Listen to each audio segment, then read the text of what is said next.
Have you ever wondered what would happen if you took a heavily modified GR Yaris 3-pot out of the little Japanese hatchback and popped it into a GT3 body, ultra lightweight, no expense spared Lotus Exige road legal track car? Christ, that's a mouthful. Well, I bet you haven't, unless you're this man. This is Ross, and 4 years ago he set out to build something that the world hadn't seen before, a G16E engine-swapped Lotus Exige S2.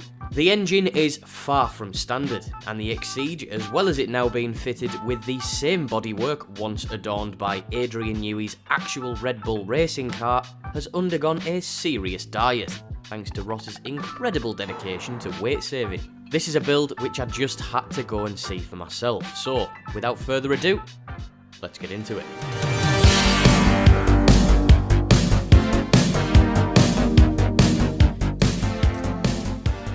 Should we just pretend like we haven't met before? Nice to meet you. Exige. It doesn't look like your typical Exige. Can you just explain to me sort of what the premise of this entire car is about? I like building cars. Used to build rally cars back in the 70s. And this started off as a technical write-off, which I repaired and ran.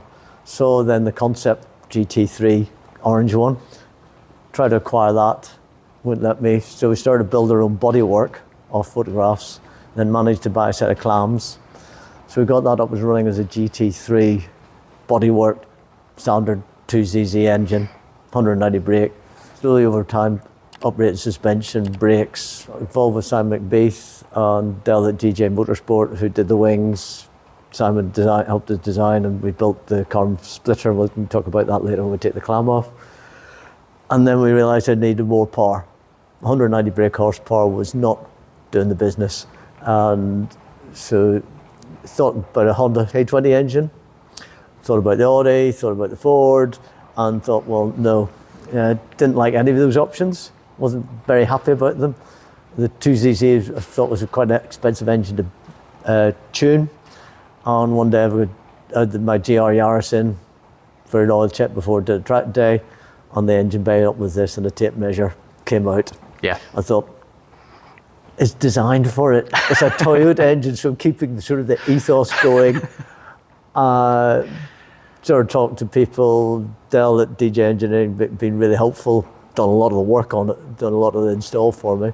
The lads at SADF, or SWR Motorsport, who do the SADF gearbox in the UK, became really helpful. They got involved. Basically, people wanted the scans of the engine, and a bit of a trade went on.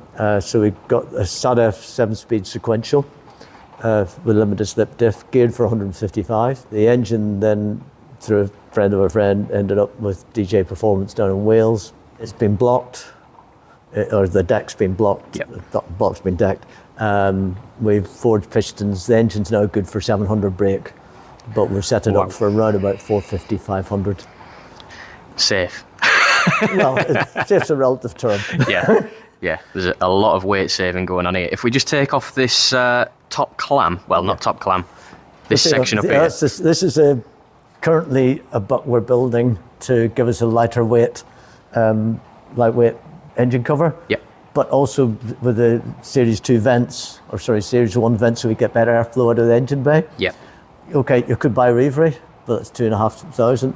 It's not going to cost me much to make the same my own self, because I can do composites. So that would be 1.5, maybe 2 kilos max weight. So you were saying the outer, was it the outer is the S2? This is the S2, and this part here is Series 1. Bought the Series 1 engine cover.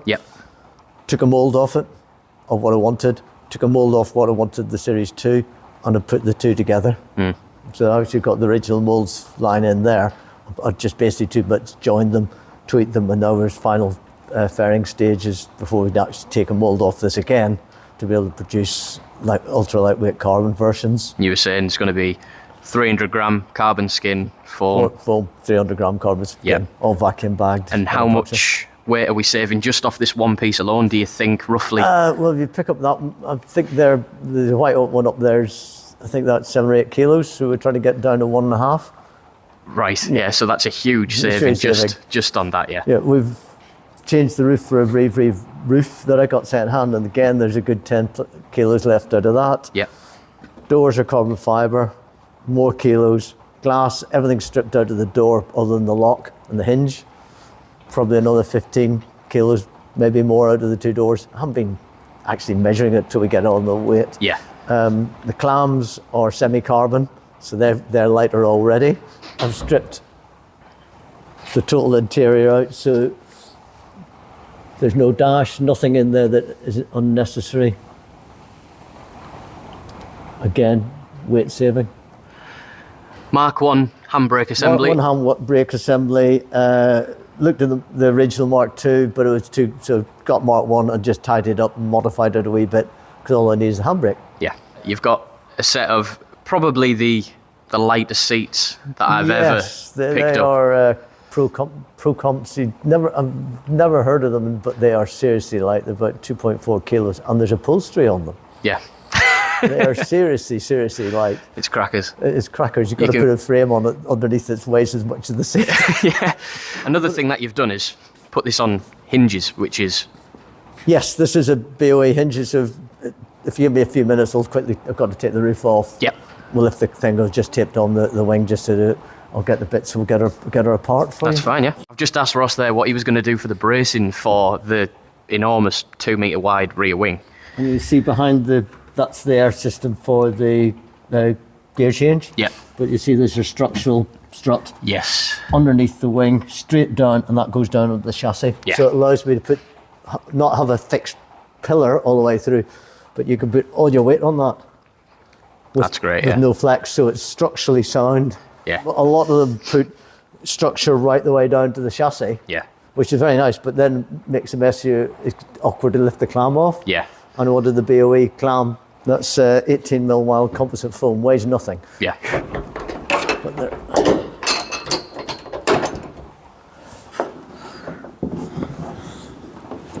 But you hold the roof like that. Wow. Yeah. Bloody hell. There's nothing in it. No.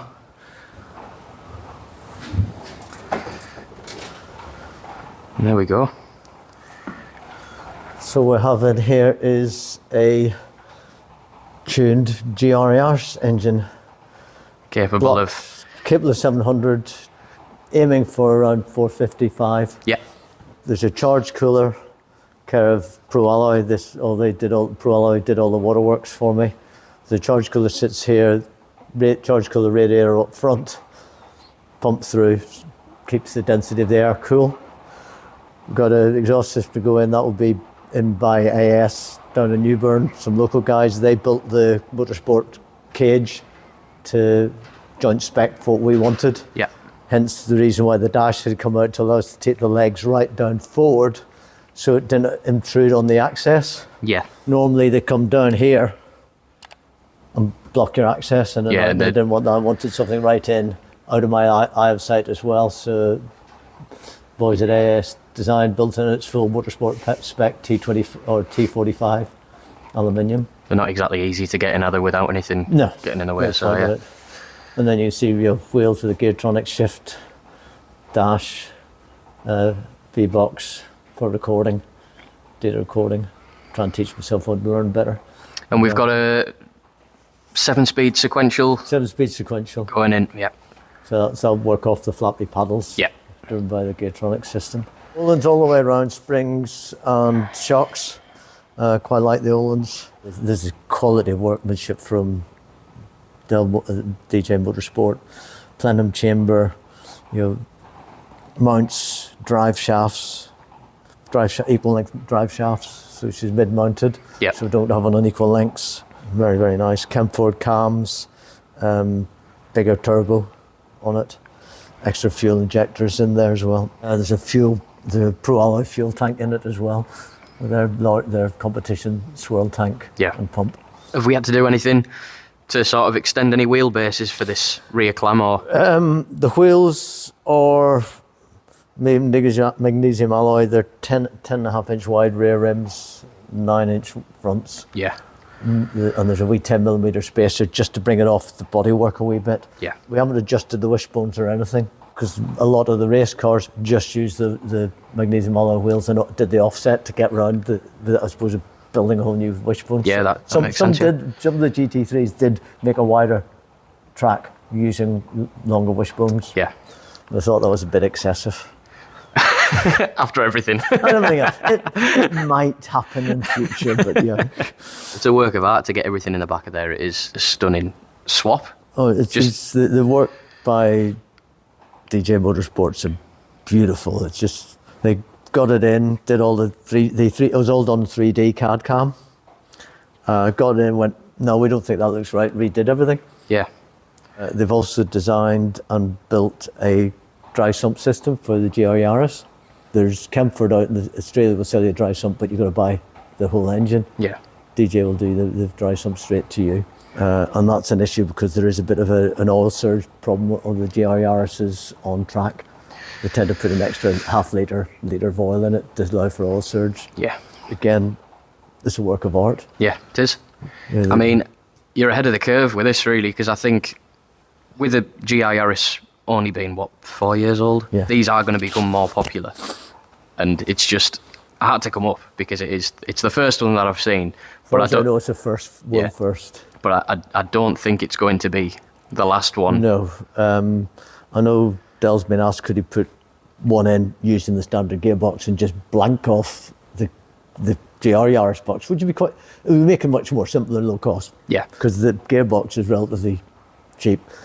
We got a bit berserk with the SADF box. So, composite wise, you've done quite a lot of work to everything. It is not needed, is gone. Yeah. And if we can replace it with something lighter, it's in. Yeah.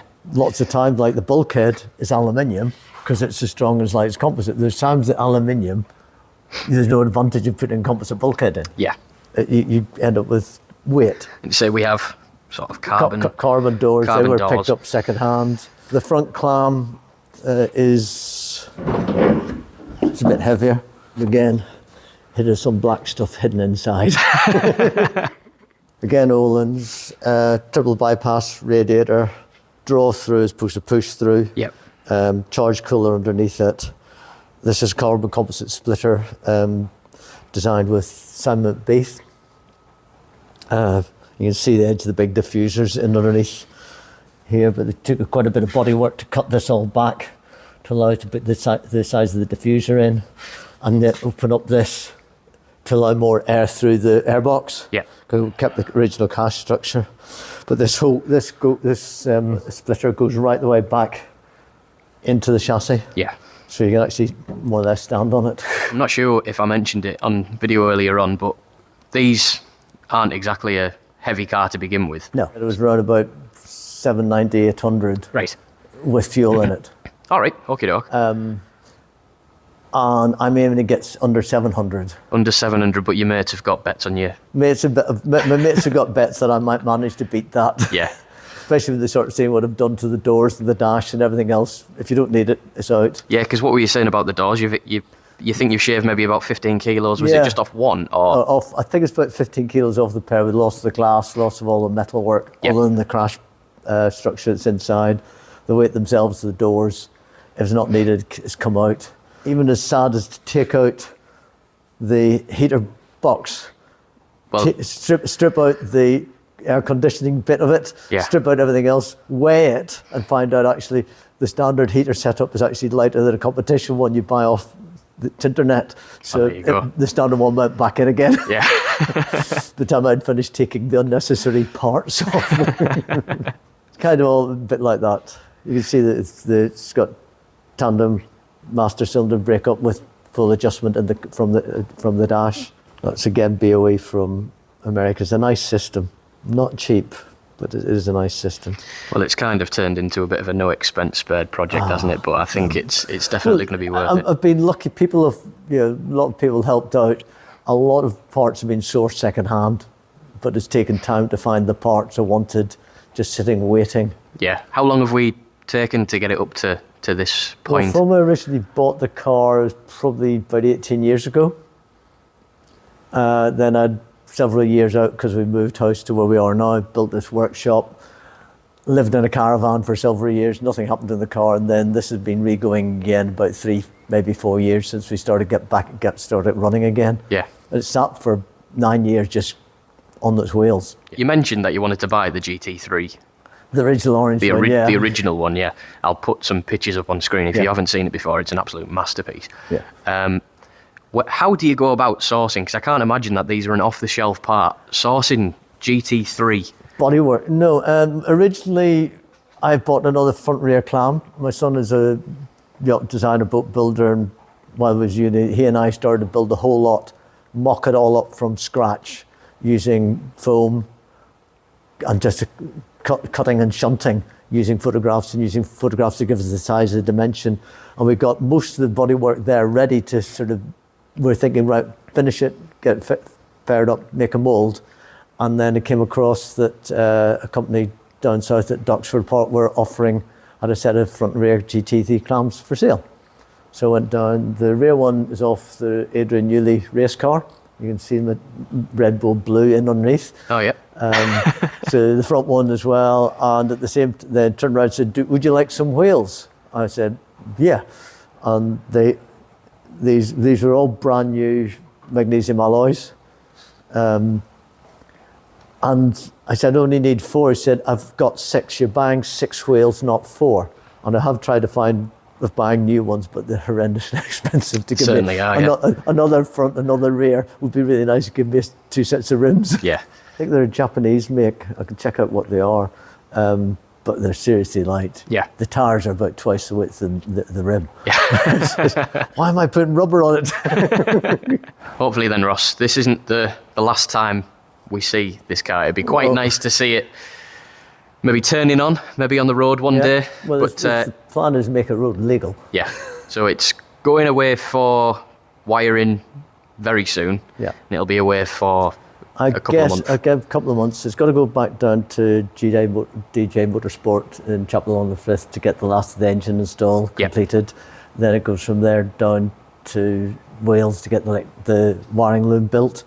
Then comes back up to get fired up and get running. That's the exciting point, isn't it? That's exciting. That's where we get the fun bit. Yeah. I am getting really quite excited about this bit. Well, thanks a lot for having me. No problem. Look, nice. And I'll definitely be back up whenever you want me, really, because it's just such an exciting project to see someone pioneering the way in not just taking advantage of this hellish 3-pot, but going all out and building such a extreme lightweight car to stick it in. It's just a breath of fresh air, really. It's nice to see someone not just sticking the conventional K20 in it and rolling it onto the track. It's a proper one-off. The engine swap alone was worth coming up here to check it out, but I don't think I was prepared to see how much work Ross had put into this to strip 100 kilos out of it. And because he, alongside with his son, have perfected the art of crafting composite parts, he can do it on a budget. That's a little bit of a loose term. It's still very expensive to do, but like what he's done with the engine cover, he can create bespoke parts designed specifically for this car at home, which is mega. If you would like to see a follow-up video on this car, make sure you click that like button to let me know, and leave a comment telling us what your favourite part about it is. For me, it has to be that hinged GT3 rear end that exposes the engine when it's lifted up. It's quite nice to see a car at this stage into a build. You can really appreciate all of the hard work put into it by everybody involved. And if you need any similar work doing to your car, I will stick links to all of the companies Ross has used so far down in the description. Remember to subscribe to the channel, it helps me out massively and it's free for you. But that's it for today. Thanks for watching, I've been Lookship, and I'll see you in the next one. Bye!